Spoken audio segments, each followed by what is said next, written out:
Season 4, Episode 2 of Strange Brow Radio. My name is Tobe Johnson. Today we're going to be talking Bigfoot. And we're going to be doing at a haunted bar in Idaho. How did I get all the way over there? I'll tell you about that in a second, who I'm speaking with, but thank you to our sponsor, Feral by Aaron over at Etsy. Feral by Aaron, all one word, E-R-Y-N, over at Etsy. Alchemy Sound Tools. That's where you can get your needs met. Also, metallicmonsters.com. We do witness descriptions for Metallic Monsters, and they do some incredible work on their own. Go check out metallicmonsters.com. Monsters in all different type of metallic shapes and sizes. All right, we'll be right back.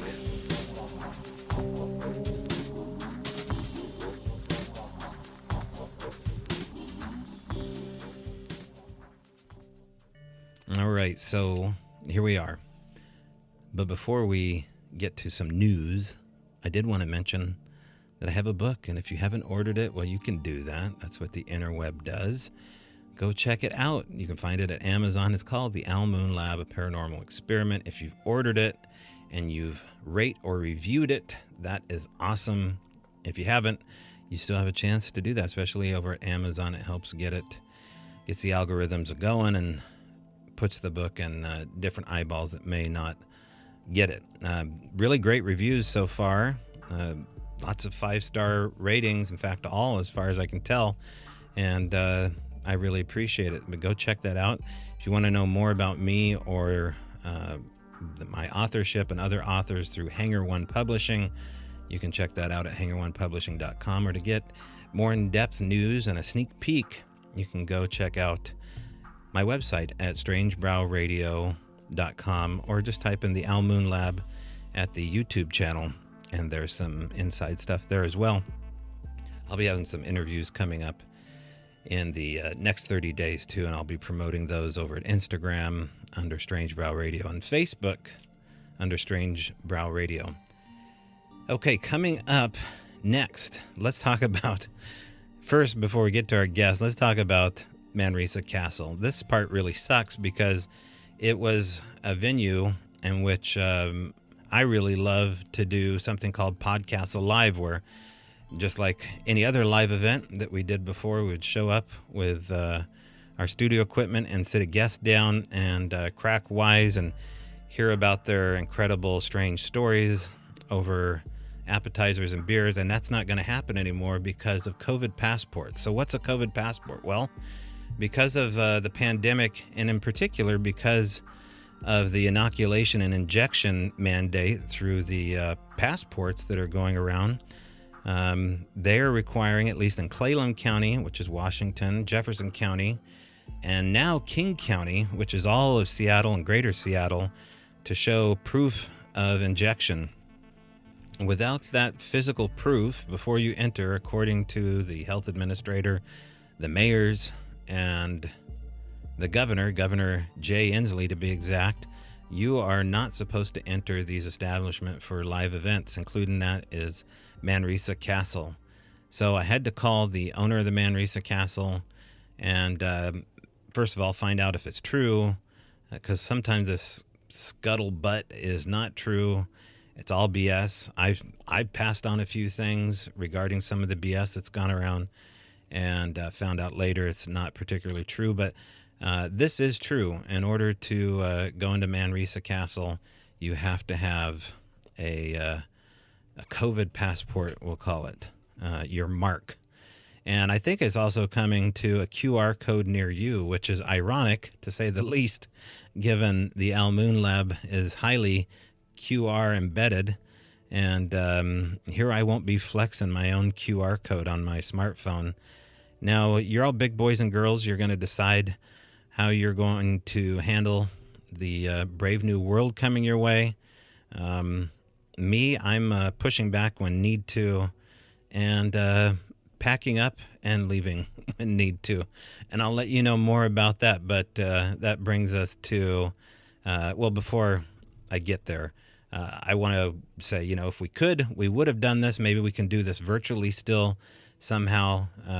Certainly would not hurt to try that. I know in Brent Dill's case, that's possible. Rich Germeau, on the other hand, I don't know how well connected he is to Wi-Fi at this moment. And so I'll see if we can somehow do this virtually. But to be honest, I'm not a big fan of the virtual events hosted up. I think they suck. I'm not into them. I've done a few of them only because I had to.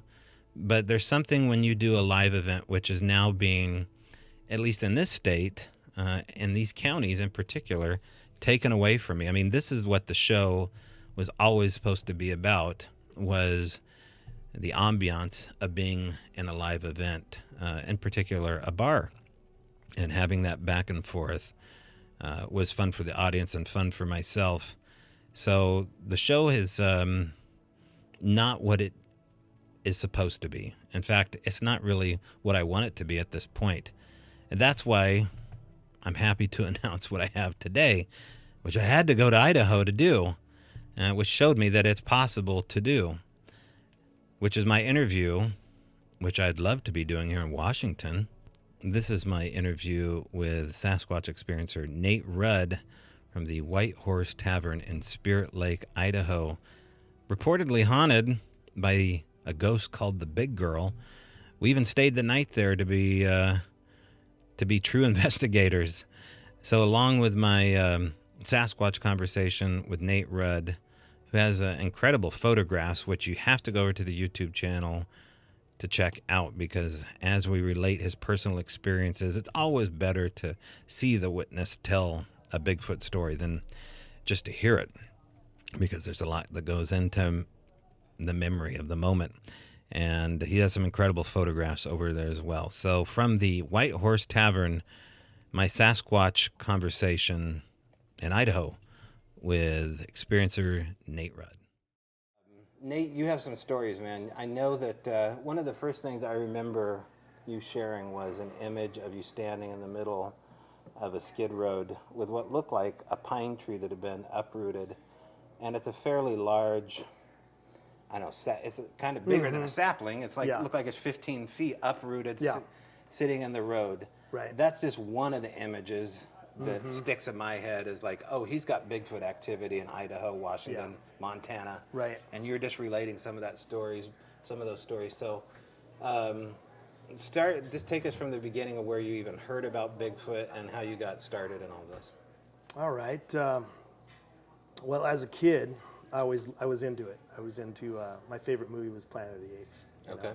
And I grew up watching the Universal Monsters and the Hammer horror films, you know, and just into monsters and all that kind of stuff. And I remember seeing In Search of course. I grew up in the 70s. I was born in 69. So I watched those with my parents. You know, that's back when the family used to watch, as a complete unit family would watch TV together. Right. It was a little bit different times. And then I think I was about 5 years old, and the show The Night Stalker. Oh, with yes. Darren McGavin. Yes. So I was a little bit scared, like I was pretty young. I think it was 73, 74, so I was 4 or 5.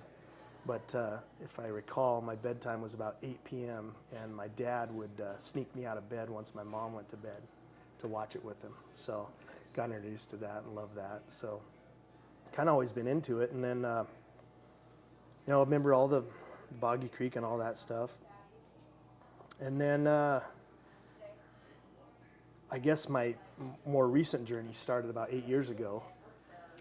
We kind of got back into that, seeing some of the shows on TV, some of the not so good shows. The History Channel. Yeah, that kind of stuff, shows, right. the Finding Bigfoot, all that. Yeah. And it got us interested, but I got to say, going back to after I got married, I met my father-in-law, married my wife, obviously. And he was an outfitter and a hunting guide out of North Fork of the Clearwater on the Idaho side. You go through Superior, Montana, south over the pass, and it drops you back into Idaho. And he had stories for years and years about this area they called Bogeyman Gulch, where the hunters would just get creeped out. They didn't want to go in there at night because they'd come out at night, feel like they're being watched. They'd hear weird sounds, whoops, screams. Like I was saying earlier, from ridge to ridge, they'd hear them screaming at each other. And he also became friends with a game warden. His name was Gene Eastman. And you can look him up. He wrote a book called The Bitterroot Crossing. He chronicled Lewis and Clark's journey through that area way back. But Gene Eastman patrolled that whole area on horseback for 30 years. And he had all kinds of stories about screams in the night. And I don't know if he ever saw one, but seeing big prints and the same type of stories that my father-in-law had. And then at some point, I believe it was early 80s, 80, 81 maybe, they had a hunter that came in to hunt. Not sure who he was from, but he was a Vietnam vet. His name was Farrell. I don't know his last name. Probably good that I don't. But he wanted to hunt in this area I was telling you about that just made them all nervous, and they wouldn't come out of there at night. Because when you hunt, obviously you come out in the dark usually, back to camp. And this Farrell wanted to hunt this area, and Dave said, well, I guess you could, but we kind of stay out of there. We're just really creeped out. We get a horrible feeling when we go through there. And this guy, tough guy, Vietnam vet, he's like, I'm not worried about it. I'm going to go in there. He's like, okay, be careful. So he went off on his own, went into this area and was sitting in it's kind of a draw. It's a high mountain draw with a creek running through it. I believe it's Goose Creek. And so he was sitting up there for I don't know how long, and he was elk hunting, looking down into this draw. And at some point, his eyes caught, maybe to his left down in the draw, he started focusing in on this big black stump, huge black stump. And this is how he told the story. And started getting a weird feeling, hair standing up, that kind of thing. And at some point, this stump stood up and screamed at him and took like 3 or 4 steps toward him, screamed again. This guy lost it, hightailed it out of there. It's probably a good mile back to hunting camp. So he just took off back towards hunting camp, and I believe it was dusk. And there's an old tree stand about halfway to the old hunting camp, and he jumped up in that to check his bullets to see how many bullets he had, and he had 4 or 5 maybe. And at some point he said, I'm not going to stand here and fight this thing, and he jumped out of there. But the whole time it was crashing behind him, breaking trees, screaming at him, the whole way to that point. Mm-hmm. And so he got out of there, survived obviously. And then he left camp, and the other guys got back, and his truck was gone, and they knew he was gone, right? His truck wasn't there. Mm-hmm. So, Dave hunted him down about, I guess, a week later, because they still had a few days in that hunting camp, and said, Farrell, what the hell happened? We're worried about you. Did you have an emergency? What happened? He said, well, Dave, I saw a Bigfoot, and I thought it was going to kill me, basically. He cut right to the chase and told him the story I just relayed to you about what happened, and he thought he was going to die. He was scared to death. And so that's the big story coming out of that area. So I guess my point of this whole thing is that's how I kind of got introduced to real stories. And then at some point we were watching the shows, and well, let's stop there, because most people would hear a story like that some would say have common sense. Yeah. And say stay away from it. That's something I shouldn't do. Yeah. That's something that. So are you adrenaline junkie already? A little bit. Did you find yourself skydiving early on? Were you going 90 on a crotch rocket? I've done some of that over the years, for sure. Done some stupid things. But like I said, it was about 8 years ago. We were up at the lake, up at Priest Lake. My father-in-law's got a lake place up there. And we've spent a lot of time up there over the years. And this particular, I don't remember what month, it was during the summer. It was nice and warm. It was about, I want to say, 10:30, 11 at night. Everyone else had gone in the cabin. Chris and I were out on the deck, had a couple beers. I don't think Chris was drinking at the time. And I wasn't drunk or anything. I had a couple beers. I looked at Chris and just kind of out of the blue said, hey, Chris, why don't we go on a night hike? And he kind of looked at me funny, and I go, let's go look for Bigfoot, No. Because at this point, I was kind of into it. Like I said, I was watching the shows. I was doing a little investigation on the internet, looking up reports and stuff. Mm-hmm. So what I found was there's a lot of reports up here around Priest Lake, northern Idaho, northern Washington. So I'd already had all those reports in my head. And I guess, I don't really know why I said that or why we did that at the time. But he looked at me and said, you serious? I go, yeah, let's do it. So we grabbed our gear, our flashlights, a couple sidearms, and we went up to the ancient cedar forest above Priest Lake there. It's called the Roosevelt Groves. It's a national park.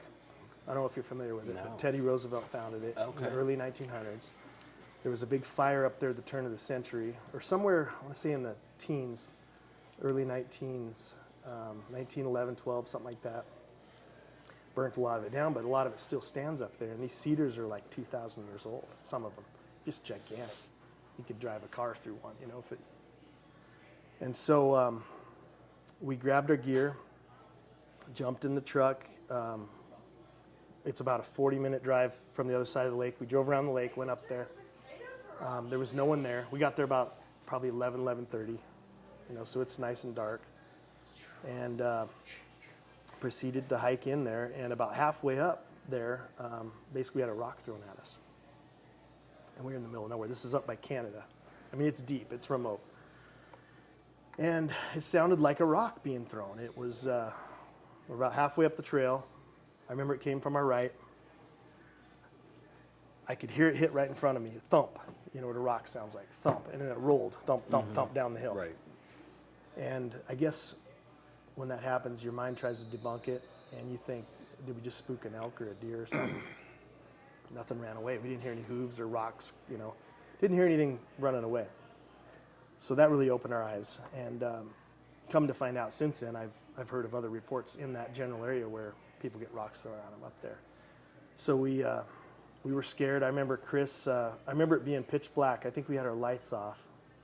We were trying to keep our lights off, and I remember Chris, you know, racked around in his pistol, and we were just standing there, just staring into the dark. And then we had our flashlights, so we pulled our flashlights out. We shined them on the hill, nothing. No movement, no sound, nothing. So we pushed through that, went all the way in to the ancient cedars, and sat down on a log down in there. It must have been midnight, 12:30 by this point. You know, like I said, no other humans anywhere. I can guarantee that. This is very remote. No other cars up there to be seen anywhere. And it's a good hike to get in there too. And I let out a scream, probably my first call I ever did. Probably felt kind of silly doing it.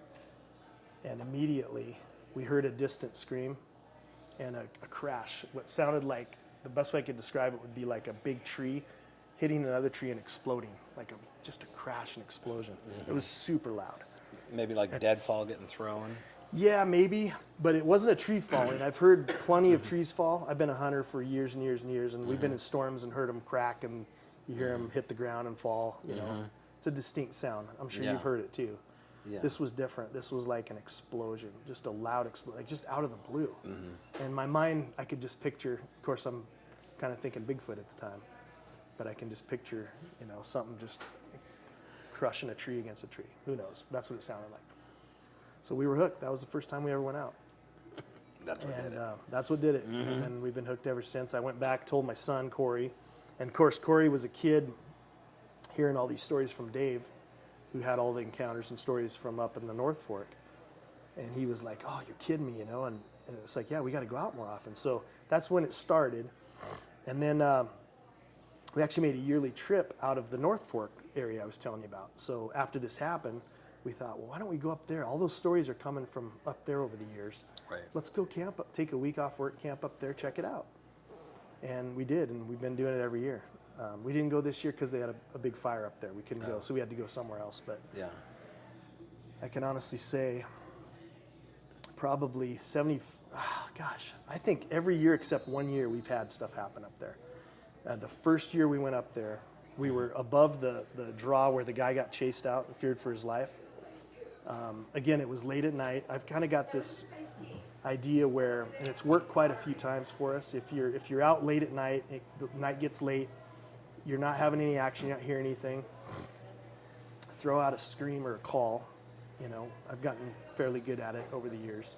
Kind of a blood-curdling scream, I sound like a woman screaming, really. Mm-hmm. But throw out a call, and you'll catch them off guard if you're really quiet for a few hours. And a lot of times we'll get a call from one ridge, and then one will sound off on another ridge, maybe even three of them. Okay. You know, once one sounds off, you'll hear them go off, it's pretty amazing. So we were up this trail above this spot that I was telling you about, the draw. And I did that. I let out a scream. This is about 10:30, 11. And immediately, this is the neat thing about this, I got a whoop back, the classic whoop. Oh, nice. So it wasn't a scream like I did, it was a whoop. Right. And it was right across the creek from where that, basically all those stories came from, where the hunters had stories. And Is so that the Bogeyman? Bogeyman Gulch, we call it. Gulch. Or actually, they Okay. named it that. My father-in-law and the Oh, hunters. gotcha. So it's not on Yeah. a place. No, name on it a really map. isn't an official place. I Okay. believe they named it that. Right. But and so we got the whoop back, and then immediately I tried to copy the whoop. It was your classic whoop, whoop, like that. I did a whoop. It whooped back again. I did it like 4 times, and then it stopped. I think it was on to us. Right. You know, at that point, maybe it was a young one. I'm guessing. I don't know. And then we kind of looked at each other, and it's pitch black. We're still probably a half a mile from our vehicles, or maybe further, quite a ways, because we hiked in there a ways. And then we start to think, well, you know, I've heard that they use that for locating and stuff, and we're pretty vulnerable. We're on this trail, and it's thick on both sides.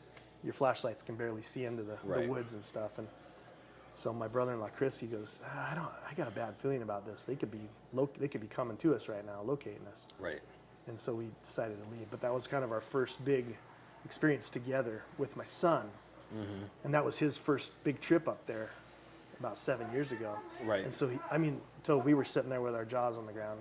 When the whoops happened, we were just like, you got to be kidding. It validated it. I mean, we'd already had the experience with the rock, me and Chris. Right. But to get direct callbacks like that was another level. It was just amazing.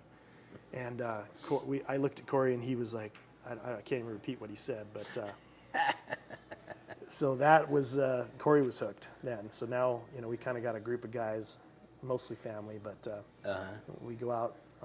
This year was tough. It's been a real tough year, but typical year we'll go out like maybe 8 camping trips. You know, we'll do a full week, and then I do a hunting camp week during hunting season, third week of October.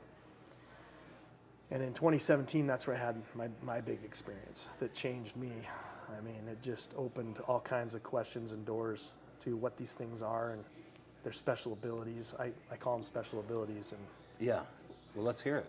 all right, I'll just go into it. So we do this hunting camp every year, me and my best friend Rob. And this year, Corey's going to hunt with us. He finally finished Hunter's Ed at 27. Okay. I've been bugging him for years. So I'm really excited about that. He's going to hunt with us. He's been with us before, but he's never hunted. So we do this trip every year, me and Rob. And we take a week off work, set up camp. You know, it's a good little process. A lot of gear. We take up a lot of weeks worth of food.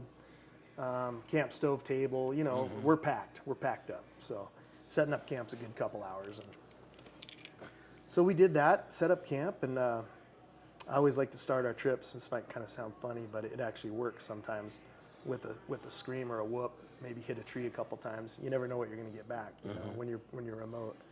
So I did that. Nothing happened. We went off and hunted that day, that afternoon. Got back. Nothing happened that night. The next day we woke up early, went out hunting. We came back midday for lunch, back to camp, which we don't always do, but we did that day. And we pulled in our little entrance there to the camp, and that's the picture you referred to.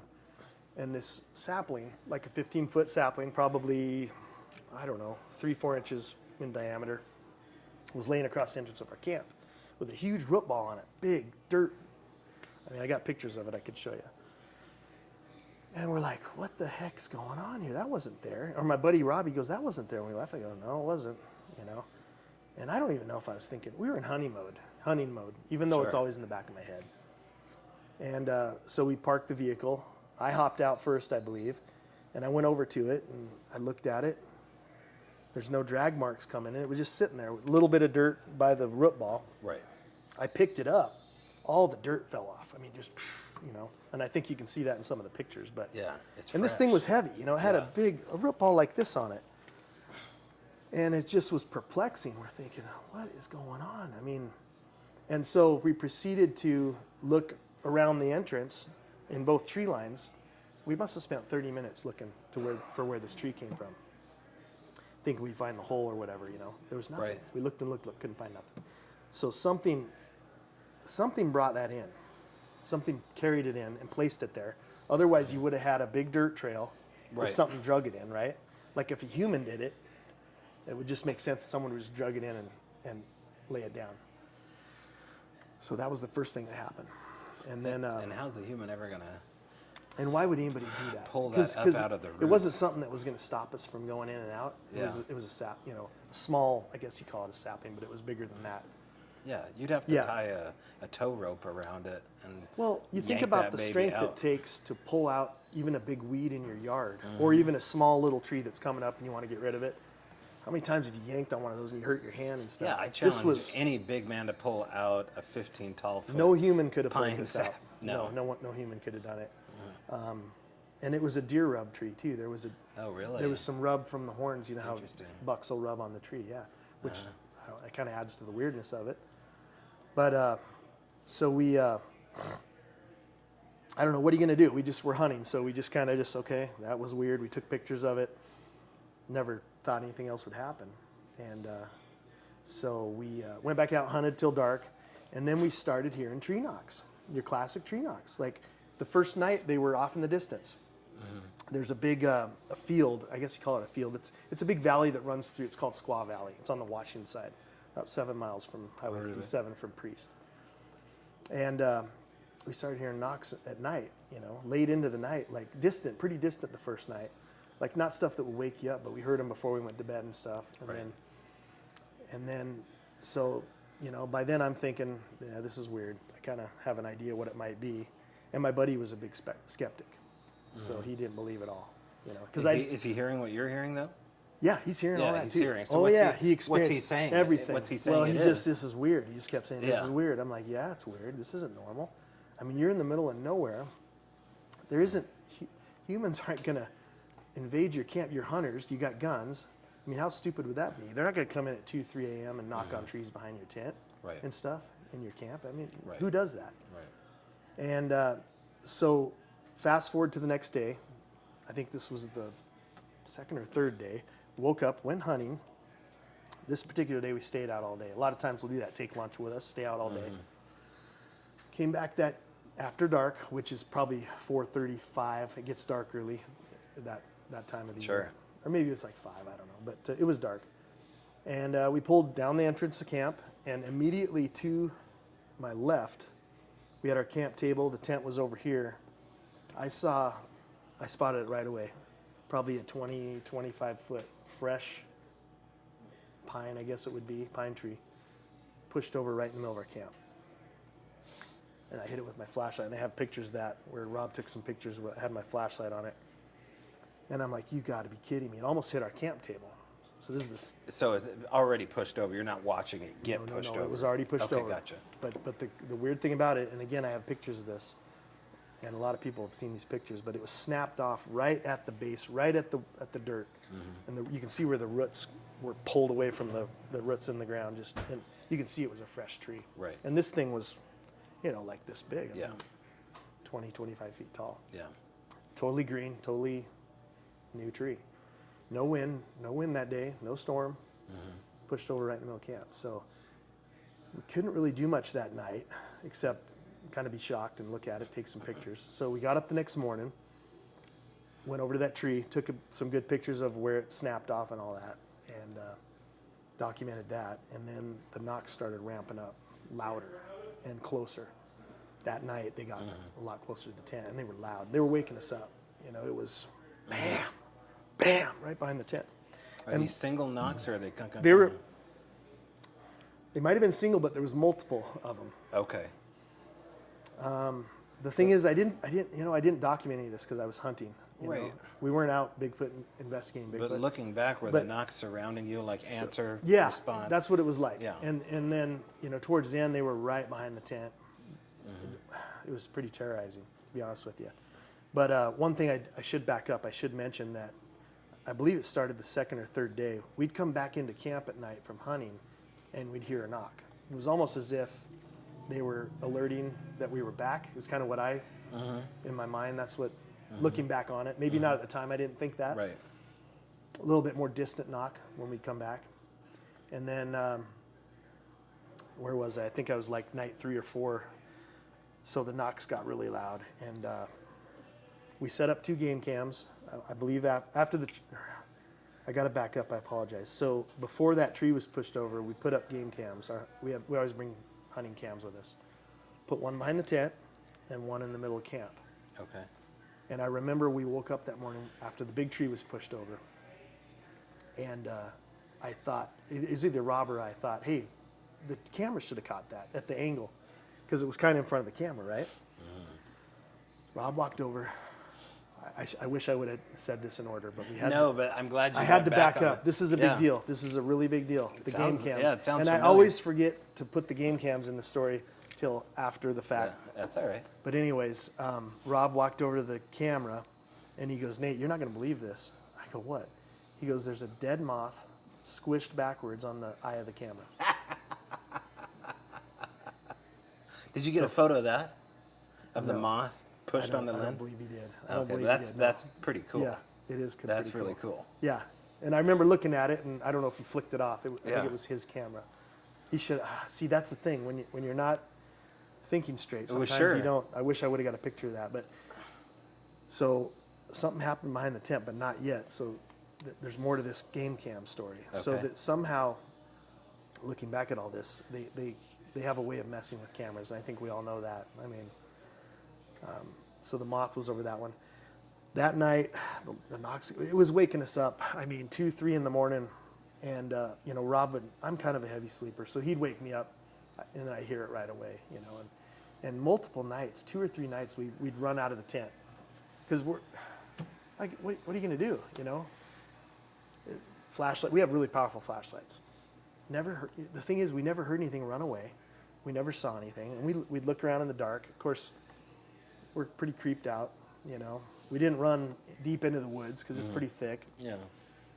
Never saw anything. But the kind of the big thing that really scared us, honestly, well, one of those nights, either the 4th or 5th night, because it's a Saturday to Saturday trip, and basically we left a night early because we were so tired and stressed out from not getting sleep. For at least 2 nights in a row, we didn't get any sleep.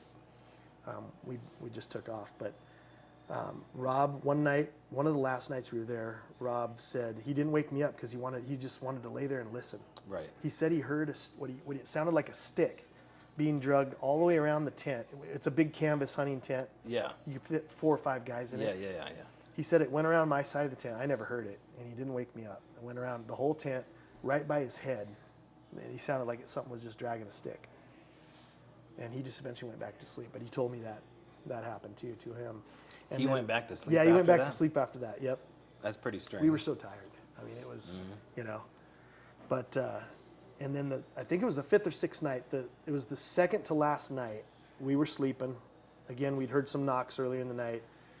I woke up this time to the loudest, deepest growl right behind my head, because my head was in the back corner of the tent where that game cam was. So it was on a tree right looking at my corner. I mean, deep guttural growl. And I woke up, and at first I was like, did I really hear that? Or did I dream that, you know? So I just wanted to lay there and see. It happened again, really loud.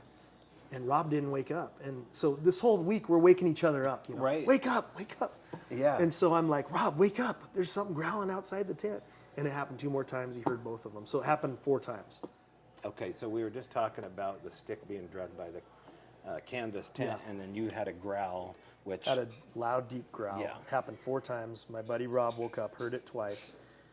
And like I said, at this point, we're really stressed out, lack of sleep, really super tired. Probably not even thinking straight. When you don't have sleep like that, you know, you can't function like normal. So I looked at Rob. I go, "What are we going to do?" And he goes, "Well, let's throw our pants on and grab our guns and go out." You know, that's what we did. As fast as we could. We pulled our pants on and grabbed our guns, and we have really bright lights on our pistols, and we kind of did the lethal weapon. 1, 2, 3. You know, because it zipped down. So zip up the tent like that, run out both different directions. I remember yelling, "Hey, bear," because when you're groggy and sleepy Sure. and you're in grizzly country, which we are, that's your mind just automatically goes to that. I really thought it was a bear at that time. But looking back on it, it didn't really sound like a bear. So we did that, went around the tent, running with our lights, you know, nothing. I mean, just the weirdest thing. Didn't hear. Now, when you spook a bear, if there's a bear in camp, unless he's going to challenge you, he's going to run away. And you're going to hear a bear run away. If you've heard a bear run through the woods, they're loud. Yeah. They can be stealthy coming in and out, but when they're running, they're cracking sticks, they're going through bushes. It's loud. Didn't hear anything. Not a grizzly. I've heard black bear, Well, but not a grizzly. Yeah, maybe not a grizzly. Yeah. I don't know, but black bear for sure. Yeah. Didn't see anything. Didn't hear anything running away. So I don't know how you explain that, but they have a way of hiding, I think, from us. So the moment you do 1, 2, 3, you open the canvas tent, nothing's there. Something should be there, Yeah. especially if it's a bear. Well, being Yeah. right behind my head, maybe. How quick after you heard that sound did you go out? Was it a couple of minutes? Was it No, it would have been under a minute, I would think. So you Yeah. still would have heard something Yeah, as you're getting moving your away pants or on, something. going to the tent. Yeah, that's the something thing. slowly leave. We never Yeah. heard anything, which was really Does that bizarre. bother you? Yeah. Yeah. Yeah, it does. Yeah, because that's not normal. That's So cra- attribute that to only something being physical. Let's say it's Yeah. the most stealthy ninja in the world. Mm-hmm. Do you still think it would be possible for a giant human to pull that off? I don't. Not possible. I don't see how, because there's always sticks on the ground and stuff. Like when you walk through the woods, even when you're trying to be quiet hunting, you're like, oh. So there's lots of underbrush, Oh, yeah. deadfall. I could show you pictures yeah, of that. No Yeah. way of getting from A to B No. without a Right. sound. That's true. Okay. Yep. And I do have pictures of around the trees and pictures that we took during that week that'll show you what the ground looks like. I think it's interesting as we're talking about that too. I don't know if you can see that or not. It says the word shoes. Oh, Which wow. is a little That poignant is interesting. too, Yeah. what we're talking about. The ultimate shoes. Yeah. Yeah. So, all I can tell you is we were, like I said, we were pretty scared, stressed out. I mean, this was in 2017, so I'd already been doing the Bigfoot thing for, 2021, probably. You're Bigfooter. You call it the 2013. Bigfoot thing, but you're a Squatcher, Nate. You got to admit, you got to embrace your role. 20 is, I think 2013 when I first started. But so, anyways, long story short, we went back in the tent, laid back down after all that craziness, and I looked at Rob and I go, "Hey, what are we gonna do? We got one more night before we're gonna leave." I go, "Are we gonna stay and tough this out, or we were both super tired and stressed, and we thought about it. If we were going to stay, we'd have to sleep with our clothes on, our guns on our chest. I mean, what's the next step? Running out of the tent shooting? I mean, I don't know. I don't know. It ramped up every day. I can tell you the pressure got worse every day.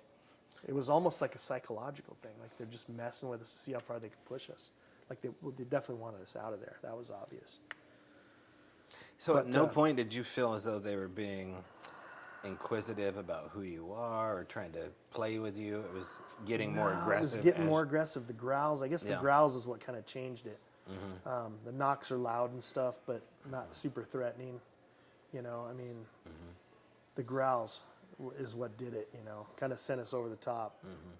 And so we decided to go to my father's lake place at Priest and leave a day early. So we woke up that next morning, zipped up everything tight in the tent, food's put away, all that. Went and got a good night's sleep at the cabin, came back the next day to pack up camp and leave, and the tent was zipped up about 9 inches when we got back. Well, my buddy Rob left his lantern on inside the tent before we left. I forgot to mention that night. The day before. Let's see, we left in the morning, right? No, we left. Yeah, we left the next morning. He left the lantern on. Those lanterns will run a good, easy 24 hours on Battery low. operated lantern. Yeah, just a little stream light. Yeah, they run a long time. So we came back the next morning. The lantern was still on. The tent was zipped up about this far, and I have pictures of that too. But I guess this encounter is what kind of changed the whole Sasquatch thing for me. Like before, it was kind of more like, I still think it's physical, but I think there's more to it than that maybe. But it kind of changed me from my line of thinking that there's something more to this that we don't understand. I don't know if sometimes I say supernatural. That's not the right word. I think more paranormal. It's not normal. Like they have these abilities to just blend in and hide and disappear. Does it make you nervous to give that point of view on camera? I No, mean, does it bother you to admit doesn't. that? It doesn't at all because I've Okay. experienced it, and I'm to the point in my life where I really don't give a rip. Right. I've experienced this stuff, and Yeah. I don't tell everyone about it. I mean, Right. if I sense that someone's willing to have Yeah. an open mind and listen, and But some people, I remember Polides saying to Ron Moorhead on the missing 411 thing, and I kind of appreciate this question because it's it's a ballsy, odd question to ask somebody, but is it embarrassing? And he asked Ron, relating the stories, the weirder stuff that happened at Sierra camps. He said, is it embarrassing to talk about? And I think it is kind of embarrassing, especially for guys a little bit, because we're so rough on one another. Yeah. Generally, but it's also embarrassing to admit a little bit, because it's, how are you ever going to prove it? Right. You know? Right. Yeah. Well, I had a witness there. I mean, there is another person that was there. Yeah. And actually, in most of all of our encounters, there's always more than myself, which always helps to have other witnesses with you. Have you taken women or children there? No, we have not. My wife won't go because that's her dad that has all the stories. She's grown up with these stories. She's grown up with the stories, and she found a bed near that area when she was, I want to say, preteen. Sticks all broken up and laid out. That what she described, it looked like a bed. She described it that way, not knowing anything about Sasquatch. Right. It was in the middle, kind of in the middle of nowhere, and she found this thing. She just kind of hiked upon it, and it was just a bunch of sticks all laid out together. And she in her head, she said it looks like a bed. And so she found that on her own. This was, So is she interested in? She's interested and she's tolerant. Answers or? I don't think she really cares either way. But she supports me. Yeah. It's when you have an experience like that, it changes you. It affects you. Well, plus pretty her dad's deeply. Validated it too. Her dad, and he doesn't think you're crazy. No, he believes in them. He says he thinks they're supernatural. He says that. He says that. So why does he say that? Because he didn't describe anything. Yeah, I know. Just the feel. I don't know. That's a good question. We'd have to ask him. But have you ever asked him why do you think that? I think he's mentioned the Native Americans. Like maybe he's done some reading on it. I remember him saying the Native Americans thought that they were supernatural, or had supernatural powers, and maybe they did somewhere. But that's a good question. Well, I'll have to ask him that. But he has made that statement. And but you still go every year. Oh yeah. And so you go there with a set group of guys that have experiences. Yep. And do you find that you're going there more and more, less for a small group. Less for the hunt and more for the Bigfoot experiences? It's kind of hit or miss. Some of the times it depends on who's there. Like we have our core group. It's a pretty small group, maybe 5 guys. Sometimes you'll get a couple other guys coming along that aren't really into it. So those are more of just camping trips and let's see what happens type of thing. But sometimes things happen on those when you're not expecting it, And the thing is, and you know this, Tobe, when you've been doing this for a long time, you kind of teach yourself what to look for, right? I mean, I think there's a lot of things people walk right by in the woods and they wouldn't even see it. So I think it helps to kind of know what to look for, like structures and the little alder bushes woven together, and I mean little stuff like that. Just things that are out of the ordinary, And like the stick symbols, the asterisk symbols you found and I found in the middle. I mean, well, that was by Rich. Yours was by Rich's place. Mine was literally in the middle of nowhere, in that North Fork area. You've seen the pictures. Yeah. Rich's were 2 trees that were pulled together. Yeah, and they with made almost like a stick holding them together, like a prong. Yep. Very unusual. But looking back on it, it looked like the asterisk, and it had the branch going through the middle. Yeah. This Not thing, windfall. No. Yeah. And the one I found, you saw those pictures. Yeah. They were placed, and it was probably this tall. It was pretty big structure. Yeah. Leaning against a tree in the middle of nowhere. And they were weathered. It had been there. It looked like it had been there a long time. But it was the same asterisk with the stick running right through the middle. And since then, I've talked to, I don't know if you know Justin Decker, but he was in touch with some First Nations people, and he was asking about these symbols. I think he had found one real similar. And they told him that the stick running through the middle always points to like a water source or medicinal plants or something important like that. Okay, I never heard take that. from it what you will, but that's what they told him. Something new to my tool chest. That's what they told him. These are First Nations people, so. Okay. But yeah, just stuff like that, just bizarre things that you can find. So when you go into that, you go into the same area over and over still, the one where the trees are pulled out and set in the road? Yeah, that's our hunting camp. So we're going to go back there. Now, it's gotten a little busier in that area over the years. This was 2017. Once in a while, those couple of main spots will be taken, so we'll have to go a little more remote, a little further away. But, you know, most of the time we're there. We're within probably a half mile of that. Is there a spot. hunting group that you're saying places could be taken? Well, if just- you go a half a I mile, think- is there a truck down that Yeah, way? there could. And you could maybe hear them Recently- having a laugh in the evening. Kind Recently there has been, but it's Okay. still distant. It's still quite a ways off. You're not like right next to someone. But Have you ever heard any of them unexpectedly leave during the night? no, No, not that I can remember. leaving behind their tent and their Yeah, no, nothing like that. no, Yeah. no. But it's kind of sad. I think people are catching on to the spot. It's on this side of the Selkirks. Like you have Colville National Forest, Colville, Washington, and then a mountain range that separates this side. And to get to our side where you have to go up 57 into Idaho. So it's a big roundabout way to get there. So most guys stay on the other side. It's just easier to get to. But I think the word's out that it's good hunting. So it's Okay. getting busier. But nobody's So- given up the goods on Bigfoot. No, not that I'm No aware of. BFRO vehicles up there No, scouting or no no, bumper stickers no. that indicate as such. No, I've talked about it a lot and I've mentioned the place, so it's Yeah. out there. So that's a possibility, but that's the Yeah. problem when you talk about these things. Yeah. But it's our hunting spot, so it really doesn't matter. The other spots, no one would find our other spot in the North Fork. It's a big area, Right. you know. So we'll So keep. do you feel we'll like keep you're that getting one. closer to knowing individuals at any point? Like, I mean, you've heard Well, a I growl. would say, yeah. I would say that the ones at the North Fork, we've been going there for 7 years now.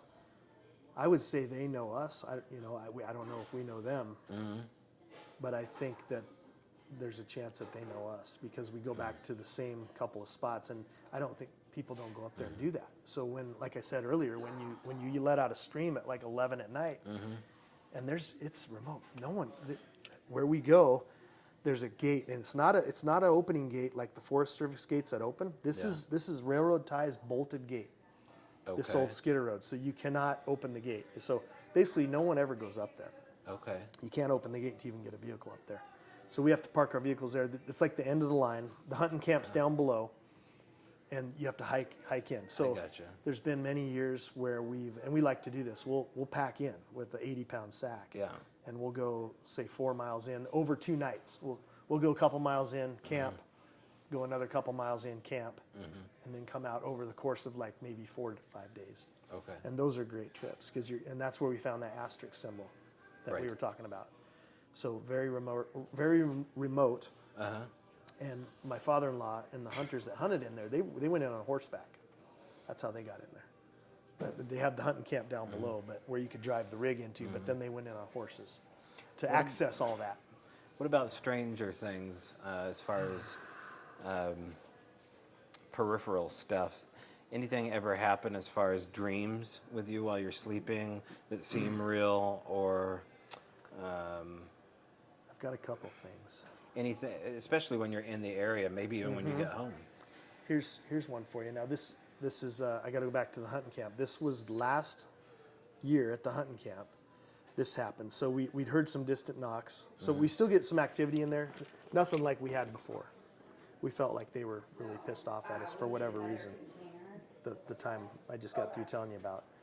But my son had showed up 2 days earlier. He came on a Wednesday. We came on a Saturday.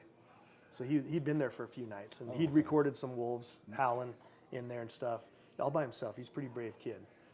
And I think it was the first night I was there, so maybe it was Saturday or Sunday night. He said he's a pretty light sleeper, so he said he'd heard some knocks in the distance. We got up the next morning. We have a privacy tent. It's one of those tall nylon tents where you can put your where you do your business in the morning. yeah. I know A what you're bucket talking and all about. that thing, Yeah. right? They're about 7 feet tall, nylon, really light, so the wind could blow them over. We woke up. The tent was on its side. No one heard anything, and so it could have just been the wind or even an animal knocking it over. But we walked up to it, or one of us did. I can't remember who walked up to it, and there was an old rusty can, a steel can. I mean, it looked like it was pulled out of the ground, been there for years, really rusted out with holes in it, Yeah. right on the side of the tent. The tent's like this, lying flat. This can's sitting right on top of it, On top of the on fabric top of the fabric, right on the side. to let you know it wasn't wind damage. Yeah, it wasn't. I mean, someone put that can there, or yeah. something put that can there.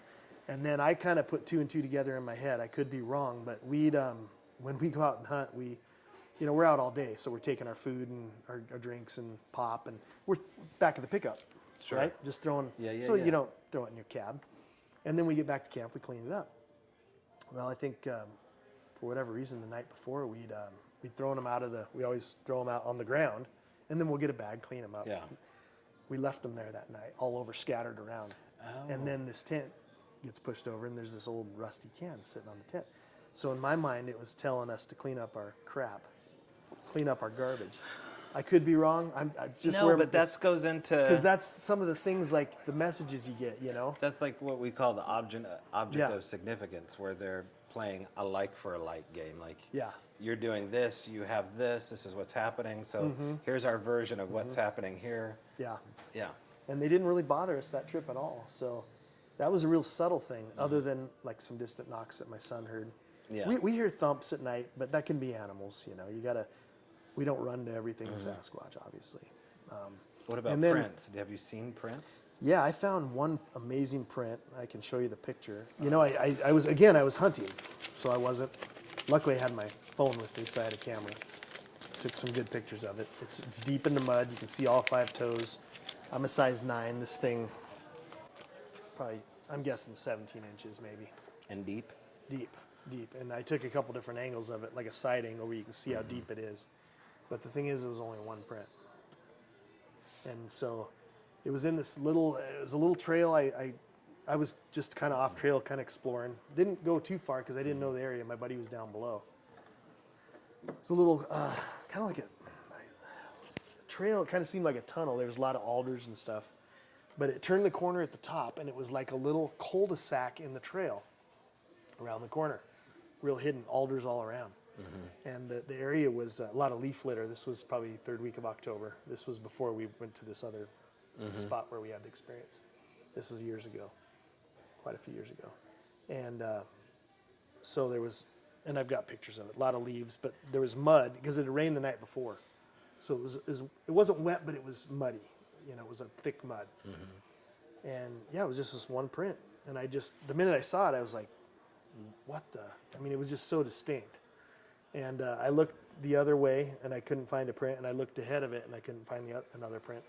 Although the woods started on, fairly close to this area on each side. And again, I have pictures I can show you. But and was the print heading to or from an area? It was heading the way I came, kind of the way I came. It was heading the other way. Like I was coming up this way, it was heading this way. Okay. And I don't know, it must have been from, I'm guessing, the night before or that morning. But fresh. Oh, yeah. Yeah. And tell people how you can tell a fresh track as someone who knows the woods. What are you looking for as far as something that's just been laid down in 24 hours? I guess it depends on the weather, but if it's been raining, you'll see it where it's sunk in the mud and stuff. Like sometimes it's hard to see them because it's hard pack, like she talked about with the gravel and stuff. That's kind of what our hunting camp was, real super hard pack, dry, hard dirt. But and you get like forest duff that will land in the track, and that'll tell you the age a little bit. Like yeah, if you see and I'm needles. still learning on that, Tobe. I mean, I haven't found a lot of prints, honestly. I found that one really, really good one. Prints are pretty rare to find. Do you see grizzly? Do you see wolf? I've never seen a grizzly. We've seen grizzly tracks. I have lots of wolf tracks I've taken pictures of. Yeah. We hear the wolves a lot up there where we go. Is there any connection between other wildlife activity like owls or wolves with Bigfoot? Do you hear calls in concert with other animals? I can't really say that. I hear owls and stuff. I heard that they can mimic owls and that kind of thing. But I can't really put that together, honestly. What about other names said out loud? Do you ever hear somebody do an impression of someone's name? Do you ever hear? I haven't. I've heard that on audio and stuff from other people, but. So you've never mistakenly heard your name called from someone who says, I didn't say your name? But we have heard talking in the woods, though, and that's another story I was going to get into if we had time, but we've heard that twice. What is it? Okay, go ahead, tell me. So the first time we heard it was at Sullivan Creek. I don't know if you've heard of Sullivan Lake. There's a lot of sightings, and there's a lot of sightings on record. If you were to go to the big site, they'll have quite a few on there over the years. It's a hot spot. It's also a grizzly recovery area. They take the problem grizzlies up there and let them go. Oh, really? So you have to be careful. There's a lot of wolves. It's up by the Canadian border, or Yeah, Canadian border. Anyways, this was at Sullivan Creek. It was the first time we went up there. This is going back probably 5-6 years. And again, it was my brother-in-law Chris, the guy that had the rock throw incident. We found a really cool camp spot by the creek. It was a little noisy by the creek where we camped. So that night, we actually found a spot where a big tree had fallen across the creek where we could just walk across and go on the other side of the creek and access that ridge and the woods on the other side. And we did that, went in, it got dark, we were sitting down. I can't remember if I did a couple calls or a couple knocks. We were just sitting there. It was dark, and all of a sudden I heard what I thought was a lady talking off in the distance. And my mind immediately went to someone's in our camp, because we'd crossed the creek and walked up the other side of the creek. But I didn't realize how far we'd actually walked. We went a long ways. But when I heard that talking, I guess it was just my brain trying to quantify what I was hearing. And it sounded like a lady. My brain thought it was a lady talking. So I remember saying, Chris was over here to my left. I was sitting on a log.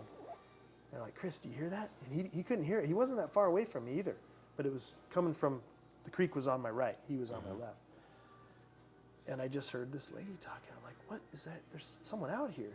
But it's so remote. And you have to cross the creek to get on that side. You can't drive over there. There's no access.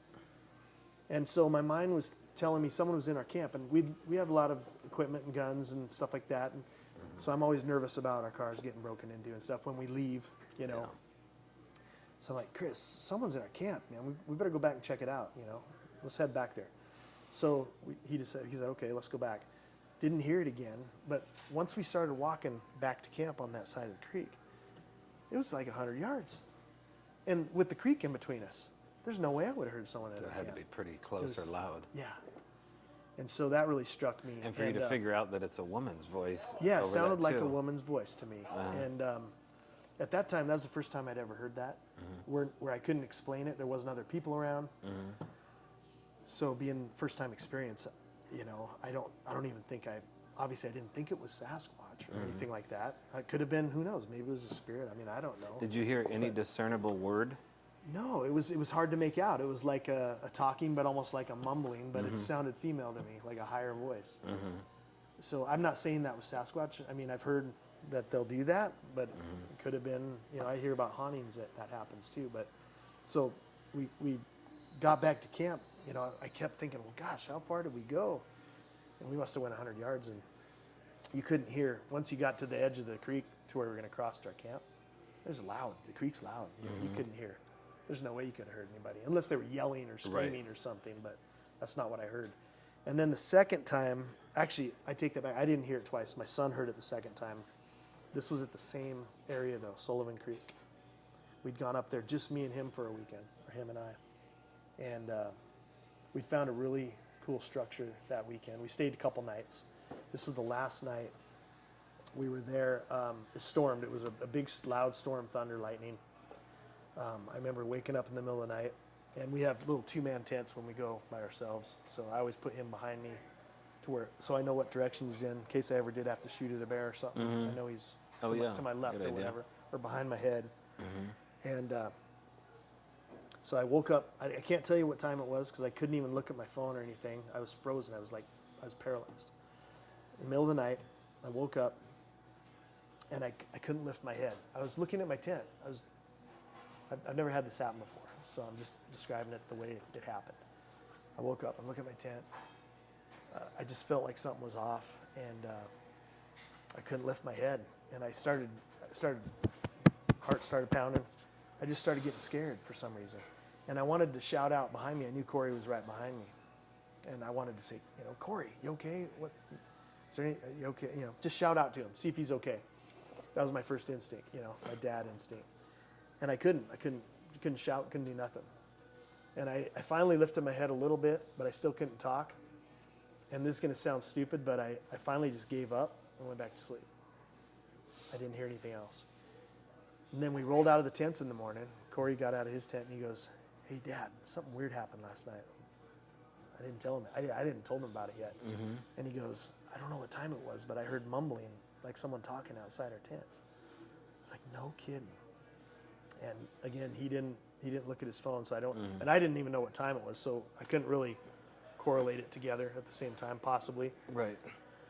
But he heard that sounded like mumbling off in the distance. He couldn't quite make out what it was saying or the talking. But you heard nothing. I heard no talking or anything. I was just frozen. I mean, I couldn't. You knew I was like something. paralyzed. Something was wrong. Something was wrong. Yeah. Yeah. And you went back to sleep. I went back to sleep. Yeah. So much like a protective father. I knew he was right behind me. Yeah.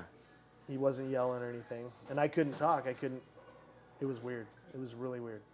But common. Yeah. I mean, it's pretty common. Yeah. So I don't know.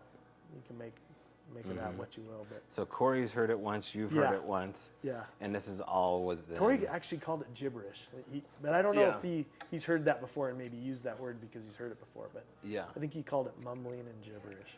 Right. But it was in that same area, and we'd found a structure not far from there.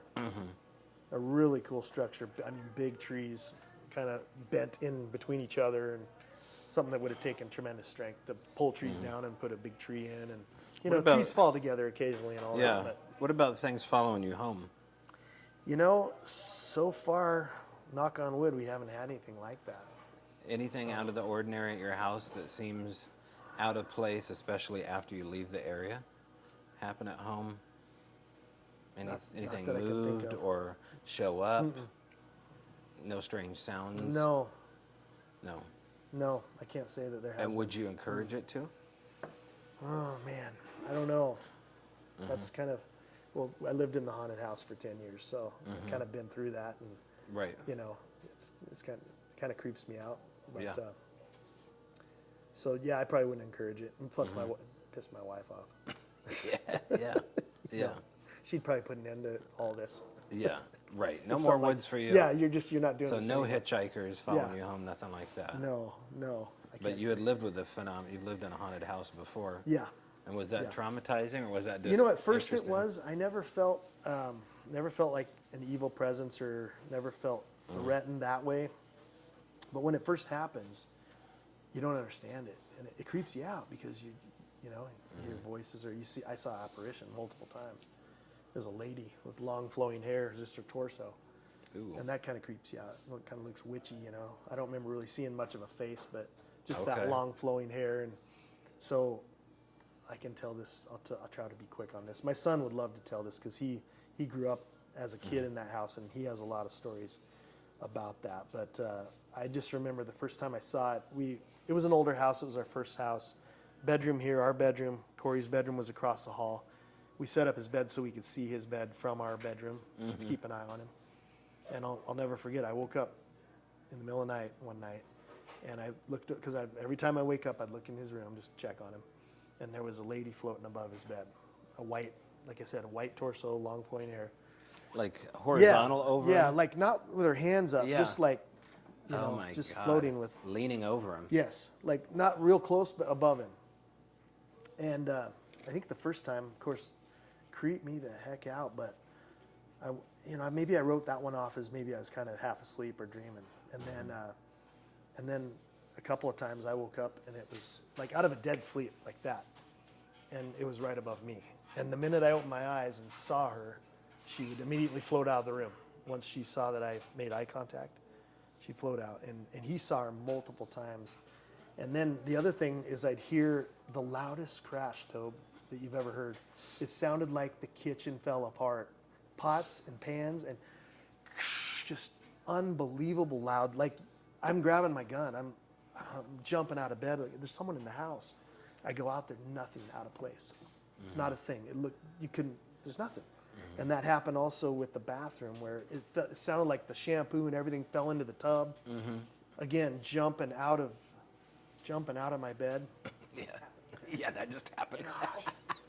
And you go That's in the weird. bathroom and nothing's out of place. Nothing's fallen. Yeah, I mean loud. And that happened a few times. It scared the hell out of me. And then I was held down, kind of like similar to what I told you happened camping, but it was on the couch. And I think it emanated from the basement because my son saw it down there multiple times. And Oh man, I could go on and on. Stuff's starting to come back to me, but And one time, the phenomena stayed at that old house. yeah, it did. Yeah. In fact, I'll try to finish this up here. So I never told my wife because she's really touchy about. She knows now it's okay, but I never told her because I knew she'd want to move because we used to watch the ghost shows and stuff. Yeah. If that ever happens, I'm moving. So she said that over and over. Right. So I couldn't tell her, right? I know that's bad, but I couldn't tell her. Right. And my son, so we were all in downstairs in the rec room. House was finished, watching TV, and my son was like 2.5 at the time. We had a spare bedroom in the basement. He came running out of the spare bedroom. We're watching TV, and he stops in front of us and he goes, "Lady in there, like 2.5 years old." And I'd already seen it. I knew, and I would just go. I didn't want to say nothing. I didn't want to tip my wife off. And so he'd seen it as a little kid, and then even as he got older, he said he saw the tooth fairy come to his door a few times in his room. He called it the tooth fairy because that's all he could think. He was like She'll have to tell you a story later. 4, 5, 6, 7 years old. He said, "Dad, I saw the tooth fairy came into my room last night." And of course, and at other times he'd wake up screaming bloody murder, like little kids do anyways, right? Yeah. Have a bad dream or something. So, like I said, I never got an evil feeling or a super threatening feeling, but kind of a creepy feeling because you don't understand it. Right. And anyways, I was held down on the couch one night. I fell asleep on the couch watching TV in that rec room, and I felt honest. I was laying there sleeping. I woke up. I was awake, and I heard this buzzing like on my head. It was like a vibrational buzz, and I tried to lift my head, and I couldn't. So it felt like it was laying on me, whatever it was. And I finally broke free of it, and I knew where it came from. I immediately, once I broke free of that paralysis, I sat up on the couch and I looked towards that back bedroom. It was almost like I knew it went back to that back bedroom, and that's where a lot of the stuff happened. Mm-hmm. Long story short, my mom moved in with us for a couple years. She came up from California back to town and went through some stuff. We had her stay with us, get her back on her feet, kind of thing. And this had been going on for quite a few years, and I kept it from my wife and stuff. And one morning, I'd always get ready for work in the basement, not to wake them up there, but my mom was in that other room. And I remember getting out of the shower one morning, and my mom was up. She never got up that early, and she goes, "Nate, I need to talk to you about something." I was like, "Okay." She goes, I think we sat down on the couch, and she goes, "I think you have a ghost in this house." And I was like, "Thank God." "I know, Mom, I know." She validated. So she was in that back bedroom. She heard something walking on the rug next to the bed, walked around the bed, sat down on the bed. She felt the bed go like this. Mm-hmm. And she told me all about it and stuff. And so that just kind of validated. I knew what was happening, but it validated everything. And at some point after that, she moved back out. I remember I was getting ready for work in that spare bedroom, and I remember getting that feeling. I knew it was right behind me. I think I'm kind of sensitive to that kind of stuff, honestly. All this hair went up on, the goosebumps. Mm-hmm. I knew it was behind me in that room. I was putting on my clothes or whatever, and I just turned around. I knew it was in the corner, and I just kind of lost it. I was done with it, and I told it. I can't say what I told it. So get the F out of my house, and it just went silent, and it never came back. Oh, wow. I never had another thing happen there. Yeah, but since then, I gotta be careful here, but. So my son or my sister, because by this point everyone knows about all the stories now. The house has changed hand a few times, and someone got up the nerve to ask the new owners if they've had any activity, and she goes, "Yeah, we're scared to death. We've had stuff happening here, so it's still there." Wow. But it left me alone. Yeah. When I told it to get away and leave. Yeah. And how long did you live there without any activity after that? Gosh, I was there probably 10 years, and Okay, thank you so much. Probably a few years, maybe 2-3 years, I'm guessing. Yeah, and you're having consistent activity until you told it F off. It was it was off and on. Maybe we'd have a stretch of time where nothing would happen and then something would happen. It wasn't like constant. Right. Over years. Mm-hmm. And I'm probably forgetting a lot of the stories, but Did you ever walk away with my the dad history? said because my dad stayed in that room. Oh, okay. My dad and I bought the house together early on. Yeah. Because he wanted to get me some credit and get me going on that. And then he moved out, and basically we bought the house from him. Yeah. But once I told him about all this, I said, "Do you have any weird experiences?" And he goes, "Yeah, I was held down in my bed down there." Same thing that happened to me. So he validated that also. Did you come closer to who it was? Was it someone attached to the house? So all I know is I remember when we bought the house, it was an early 1900s house, moved from another area of an older part of the Spokane Valley, moved to south in the Spokane Valley. It was an empty lot. They moved the house on. It was just, they built a basement, put the house on top of it. I remember when we were buying the house, the owner who had it had some problems with the people before, like a real, what's the word? Oh, people with a lot of issues, fighting. Okay. Violent, like there was holes in the walls. They kicked holes in the walls. Okay. There was some kind of friction, or that's not even the right word, some kind of turmoil with the family that had it before us. That's all I know. Okay. And then, of course, it was an old house too, so who knows, but Wow. yeah. And so do you feel like any of those, well, you said that, some of those ghostly experiences feel like things that have happened in Bigfoot areas, the sleep paralysis being one of them. Is there any other tie over, in your opinion, from living in a haunted house to going hunting in the woods with Bigfoot? You know, all I can say, and I can't really pin this down, I can't be sure about it, but I get the feeling like I kind of know when they're around, possibly. You know, I don't know. I don't communicate with them or anything like that. I'm not saying that, but I feel like I'm kind of sensitive to that kind of thing, you know? And then I kind of, through this journey, I've got this saying, like, once they know that you're aware of them, or they're aware that you're aware of them, things happen. I mean, things happen all the time to us out there in the woods, you know? It's almost like... Beyond even hunting, like when you go for a hike, do you find strange stuff when you're out in the woods? I do a lot just because I look for it, you know? I mean, I just think about all the years we walked by stuff and didn't even notice it because you're just looking straight ahead at the trail. You got tunnel vision, or you're in a hurry, or, you know. Okay, what do you think they are, Nate? We've had you for about an hour and a half. Boy, what's your conclusion? I think they're a relic human. I think they're an ancient human. I believe in Dr. Melba Ketchum's study. I think they did a great job. We both know people who were involved in that. Yeah, they did it the right way. Yeah. They did it the right way. They didn't contaminate. 110 samples, hair, blood, tissue. What else? Am I forgetting something? Hair, blood, tissue, saliva. I think Rich had some saliva off a game camp. Right, and they were blind test studies all sent out. 8 different labs, blind tests. Labs. They sent the hair samples to independent hair analysis before they were sent to the labs. They couldn't identify the hair as anything they had on record. And we all know how that study came out. I don't have to go through it right here, but human mother at the mitochondrial level, nuclear level, unknown father, not on GenBank, not on file. So where do you go with that? I don't know what they are, but I think that study showed that they're more human. Right. And so I think they're an ancient or relic human. Well, so now wouldn't they have to know, if you go through the fossil record or the GenBank record, the male progenitor side of the DNA should show up somewhere in GenBank, but if it doesn't, how is it still a relic hominid, just based upon the fact that there's no relic previous to it? Human mother for sure, right? Yeah, but the male side. Yeah.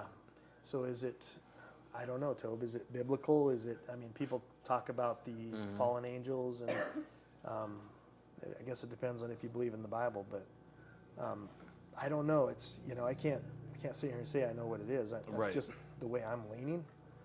I think the evidence points to that. And then, you know, I don't know if they're related in any way, but you look at the giant bones, all the giant bones found in history, and there's photos of them, and turn of the century, going back even further, presidents, Washington, Lincoln, they talked about giant bones. You know, oh yeah, I don't know that. I didn't know that about some Lincoln. of the presidents, Lincoln actually talked about them. Okay. So what, I guess, looking at the big picture, what are they covering up? They're covering all this up. They're covering Sasquatch up. We know that they know. But why the cover up? I don't know. That's the thing. There must be something big to this. There must be something huge. Is it knowledge that we don't have? Is it, at some point, did we have some of this ability that they've kind of washed out of us with, you know, just all the things we're exposed to? I don't know. I mean, if you look at the Native Americans, the First Nations, they thought of them as another tribe of people, another tribe. Right. Right? I mean, that's universal. They all had different names, meant different things, but none of them thought of them as an ape or an animal. I mean, we know that. So for hundreds and hundreds of years before we were even here. And I mean, that's kind of where I'm at on it. So are you looking We for... know. My answer to that would be, we kind of know what they're not. We don't really know what they are. But to me, it's cut and dry. It's not an ape. That's just my opinion. Right. Are you okay with it being an open-ended mystery? Yeah, totally. You don't need answers. No, I don't. And I always tell people, we're not doing this to go out there and prove it to anybody. I mean, yeah, if I have some pictures I got to show you of what I think is one. But of course, we're going to take evidence, photos, video. If we get a video, of course, we're going to do it. But it's more validation for our experiences, and it's kind of a quest to learn for ourselves, to try to find answers. It's and we enjoy doing it. I love something about being out in the woods in the middle of nowhere. It's so peaceful, de-stressing, and it's something my son and I can do together. We both enjoy. Do you like feeling like prey? Well, no. I got to admit, there's been a couple times, where I try to listen to my gut. If it feels like it's going to be too dangerous, we'll get out of there. We won't. But is there something about being on the opposite side of the food chain that is challenging to you? Yeah, because you are a hunter, and you've never been put in the position of having a predator outsmart you. Right. Yeah, good point. But for me, it's just something keeps pulling me that way. Like it's the search for answers. I just want to know more about them, I guess. Right. I know that's kind of general, but it just sucks you in. And when you have these experiences, rocks thrown at you in the middle of nowhere, the screams, the knocks, all this stuff you can't explain. It just, for me, it's just the search and trying to find answers for myself. In the last few minutes I have you here too, what is you have a social media link. You have a group that you're attached to. Talk about that. It's WIBS. It's Washington, Idaho Bigfoot Search. And my son actually founded the group. It was his idea. And the idea behind it was to have a place where, anybody in the Northwest really, but we started it as Washington, Idaho. Anybody in our local area could come. We were hoping they'd come forward, tell us about their encounters. We just want to learn from people. Because honestly, I think you learn the most from other encounters. That's where a lot of the knowledge is, I think. Right. And so we were hoping to have a place, and we've gotten some reports. It's hard to get people to come forward, it seems, unless you're Steve Isdall. He's doing a pretty good job of that. But just a place where people could bring their encounters without, if they want to stay anonymous, they can stay anonymous. But for us to learn from them, to compare, talk to them, try to find out more, and then have areas where we have the reports where we can go investigate it too. Right. And follow up on it if the person's good with that, or we respect everyone's privacy and all that. But that's why we started it. But it turned into something bigger.